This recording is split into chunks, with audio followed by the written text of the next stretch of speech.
Et on accueille le réalisateur du premier prix, Gilles Demestre, documentariste célèbre, qui a filmé donc à travers le monde toutes ses naissances.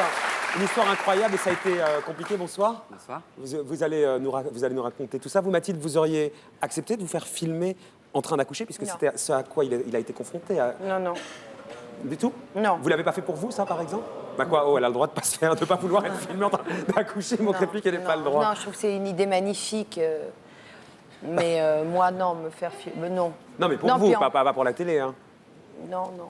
Oui, à ce propos, une question pour le réalisateur. Ouais. Avez-vous dû remettre des bébés à l'intérieur pour refaire des prises? En même temps, la question n'est pas idiote. Vous dites que le tournage a été un véritable enfer, Gilles Demestre. Ça a toujours été difficile. Racontez-nous. C'est vrai que quand on va filmer au pôle Nord ou dans le désert des bébés qui naissent et des mamans qui donnent la vie, il n'y a pas du tout d'échographie, il n'y a pas de médecins qui sont là pour vérifier quand ça va arriver. Donc évidemment, c'est des semaines et des semaines avant, c'est beaucoup de temps, beaucoup de patience et beaucoup d'échecs. Parce que souvent on arrive trop tard. Vous n'étiez pas là au bon moment, quoi. Voilà. Mais bon, au-delà de tout ça, c'est 15 mois de tournage, donc c'est une vraie aventure humaine.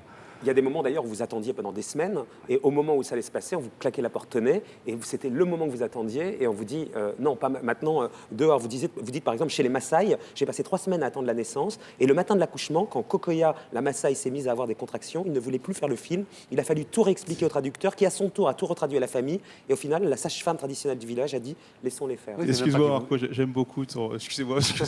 T'es ému, Fabrice? Non, mais c'est ton côté Kokoya la Maasai, quoi. Il y a un côté, tu sais, très documentaire animalier avec toujours des noms un peu Kirikou, je sais pas. Tu sais, Mobutu, le jeune hippopotame, c'est toujours ça très va peut-être vous intéresser. Kokoya la Maasai, c'est son 7e enfant et elle est mariée avec un monsieur qui a 10 femmes et une centaine d'enfants. Voilà. Voilà. C'est une histoire incroyable. Beaucoup d'histoires incroyables. Beaucoup de tests ADN. Il y a d'ailleurs une question de... Juste là-dessus. Juste très rapidement, parce qu'il est parti, mais regarde l'émission, une question de Thierry Mariani. Combien y a-t-il de petits dans la portée d'une africaine? Alors, racontez. Est-ce que vous avez aidé à donner naissance vous-même pendant le tournage? Non, parce qu'à chaque fois, tout est quand même organisé, aussi bien dans la nature que dans des grands hôpitaux. Parce que j'ai été de la plus grande maternité du monde au Vietnam, qui fait 45 000 accouchements par an, jusqu'à le fin fond du désert où les femmes accouchent dans le sable. Et on crache sur le bébé, hein. C'est là où alors on crache. C'est chez les Maasai. On crache sur le bébé quand il arrive pour lui porter de chance. On dit ce qu'il est laid. C'est ça. Absolument, on voit ça dans le film. Ouais. C'est pour éloigner les mauvais esprits. Ouais. Donc, bon, voilà, au-delà de ça, à travers le film, on peut comprendre certaines traditions, mais aussi on peut avoir une espèce de... Enfin, vraiment, c'est ce que j'ai voulu faire, un portrait du monde à travers ce moment incroyable, fort en émotion, et toutes ces histoires illustrent des choses, ce miracle de la vie, et aussi toute une vision du monde, quoi. C'est-à-dire du plus pauvre au plus riche, du plus froid au plus chaud. Enfin, c'est un voyage. Et par exemple, dans les endroits. Pas si on pique des questions. Ah bah tout à fait. Moi, c'est bien. Moi, j'ai plus rien à faire. C'est super cool, l'envers. Dans les endroits très pauvres ou peu médicalisés, est-ce que les enfants meurent vraiment plus ou c'est toujours ce qu'on se dit. Parce que nous, on est très médicalisés par rapport, même peut-être trop par moment. Ça devient même. Et je me dis, est-ce que c'est vraiment... C'est toutes les questions que pose le film. Évidemment, à travers 10 endroits dans le monde, il y a tous ces enjeux-là. La nature, la technologie, la médecine, jusqu'où va-t-elle, jusqu'où on met des grands hôpitaux, jusqu'où on peut accoucher naturellement. Et évidemment, derrière ça, il y a une femme face à son destin, face à cette épreuve de vérité qui est la naissance de cet enfant.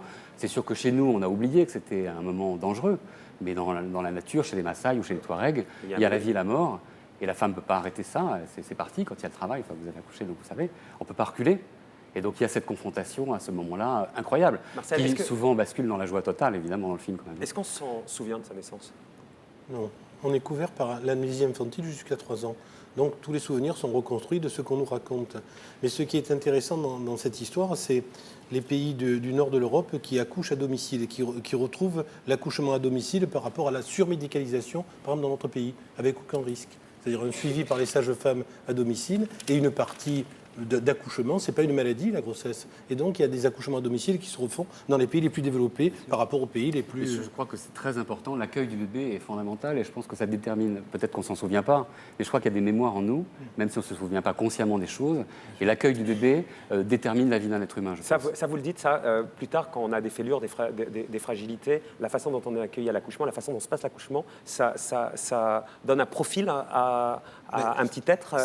Surtout quand on est mal accueilli au début, ça risque de continuer, quoi. C'est pas qu'un jour, qu'une naissance, un seul fait accompli remplisse le bébé. Non, je crois qu'effectivement, parfois, les mauvais souvenirs d'entame sont confirmés par des mauvais souvenirs de vie, quoi. Bon, le problème, et c'est ce que pose aussi le film, c'est qu'il y a des endroits où on n'a pas le choix. C'est vrai que nous, on a le choix d'aller accoucher tranquillement à l'hôpital, avec plein de soins, ou chez soi tranquillement aussi avec une sage-femme. Alors qu'il y a des endroits où c'est comme ça et point, et on est confronté à... Oui, il y a beaucoup de questions, évidemment. Par exemple, sur les nouveau-nés roumains, vérifient-ils qu'il y a la police avant de sortir? Également une autre question. Il est obsessionnel, Fabrice, ce soir. Qu'est-ce que vous voulez? Attends, oui, toujours des questions sérieuses, mais non. Mais non, avec lui, c'est pas possible. Non. Les questions sérieuses, elles passent en dessous de l'écran, les conneries, c'est pour lui. Les femmes turques accouchent-elles accroupies? Il est bête. En même temps, dans le film, on découvre qu'une femme sur 3 dans le monde, simplement, accouche sur le dos. Hein, c'est ça Oui, en fait, c'est vrai que la question n'est pas si idiote que ça. Il y a une seule femme sur 3 qui accouche allongée, en fait, sur le dos. C'est une technique de pays développés. Elles sont accrochées debout. Beaucoup, évidemment, assis, accroupis, allongés sur le ventre. Par exemple, les Maasai, c'est sur la sage-femme. C'est assez incroyable de voir que la position qu'on adopte en France ou dans les pays occidentaux est très antinaturelle. Elle est pour le confort des médecins et à cause de la péridurale.